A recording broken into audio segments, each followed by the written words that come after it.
What is good? Splat Sports episode 33. We are back. Not we, me, I'm back.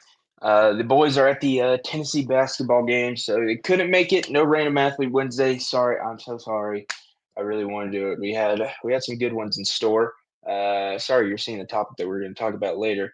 We'll get to that here in a second. But Ball Knowers, new show. Check it out. James is hosting it. He's going to have some guests on there too. Think I'm not really sure. We kind of workshopped the idea one night and it seems to really like it. So that's kind of the plan. That's what he's going to go with.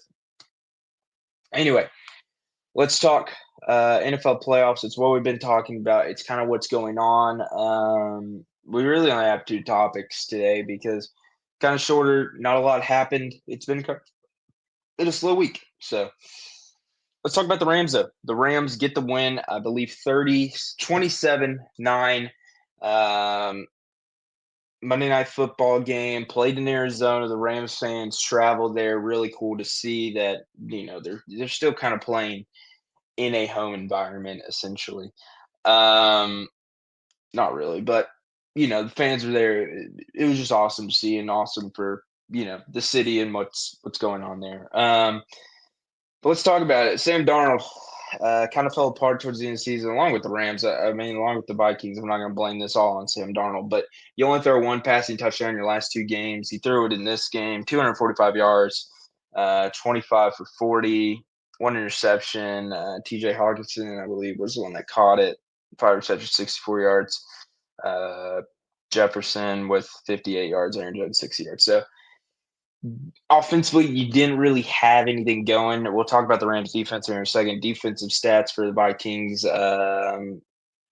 2 sacks, four tackles for loss. I mean, pressure wasn't getting there. There wasn't any pressure on Stafford, and it showed. To Stafford, I mean, threw 2 touchdowns. 209 yards, 19 for 27. Connor Williams caught one. And who caught the other one? Couldn't say. It's a little weird. But he threw 2 touchdowns, according to the real app. So there you go. Stafford kind of looked vintage in this game. But the Rams defense was really the big takeaway in this game. 9 sacks, forced fumbled, return for a touchdown, interception as well.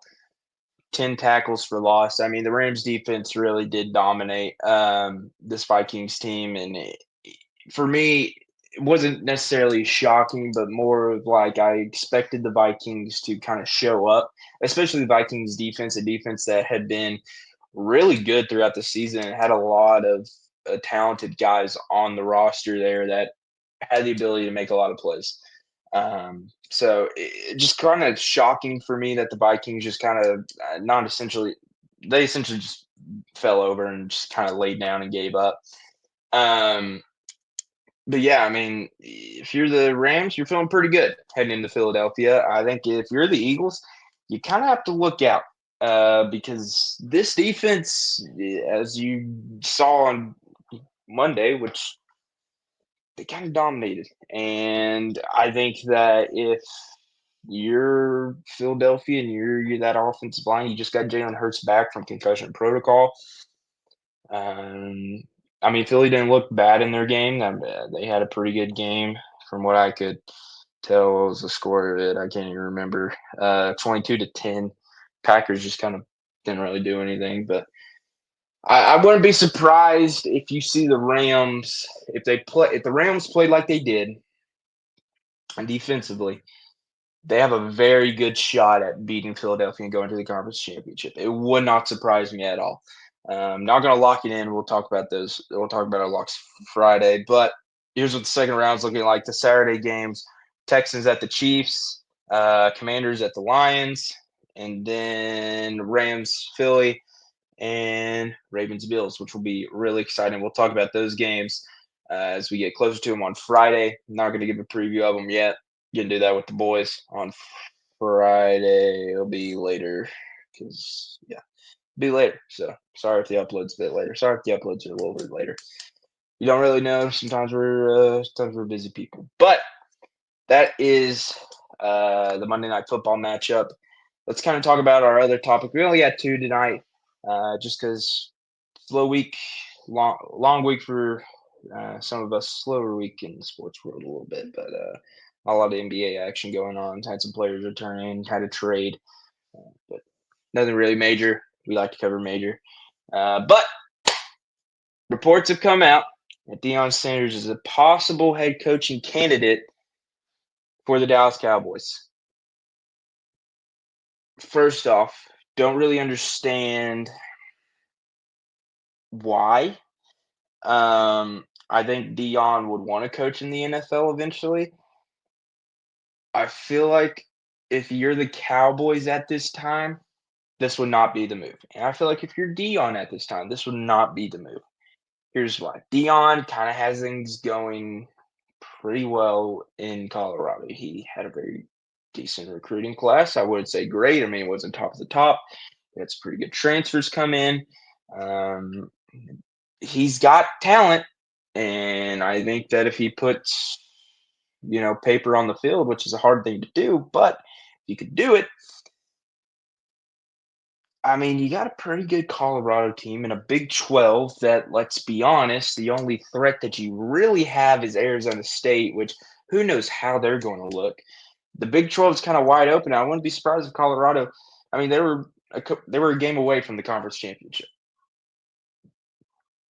So, realistically speaking, you got a pretty good shot if you're Colorado next year, just looking at the rest of the Big 12. Now, I'm not accounting for some of the other teams, Iowa State's, and those teams, but got a pretty good shot. As for the Cowboys, I just feel like you don't really need this. You have a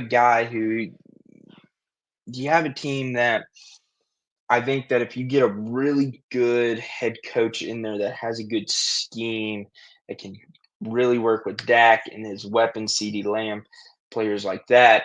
And if you draft, I think you're sitting at what, number 14, 13. You're in the middle of the draft.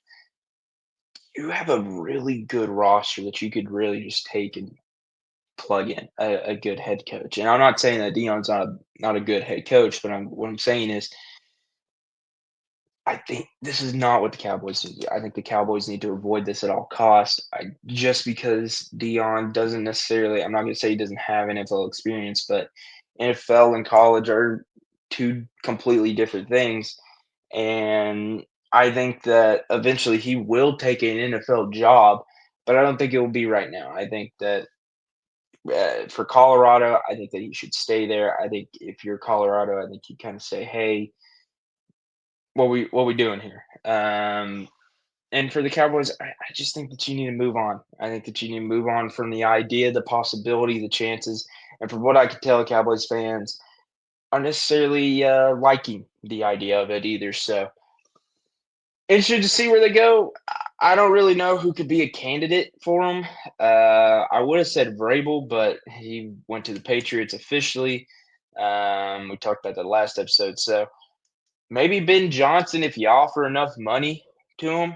I wouldn't be surprised. I feel like Ben Johnson could really work with this roster. Just really depends on how much Jerry's world is going to fork over. So I just really hope they don't hire Dion. I think Dion's ask me 2 months ago what I would have said about Dion in the college football world. I would have said get him out of here. I like Dion in the college football world. I enjoy watching Dion now. He's won me over as a fan, and there you go. So that is the episode. Shorter, 10 minutes. We got to 10 minutes. We'll get to 10 minutes. I'll just kind of yap a little bit, but episode Friday. We'll episode Friday. Hopefully, we got some stuff to talk about. Probably a lot of basketball in there. I would assume a lot of basketball in there. Uh, Possibly it'll be out Saturday morning, maybe. Really just depends on how we're looking. Anyway, enjoy your extra long weekend this weekend. I'm sure I'll say that Friday too. But Jesus loves you. Peace out. We will see you. I'll see you Friday. And yeah, deuces.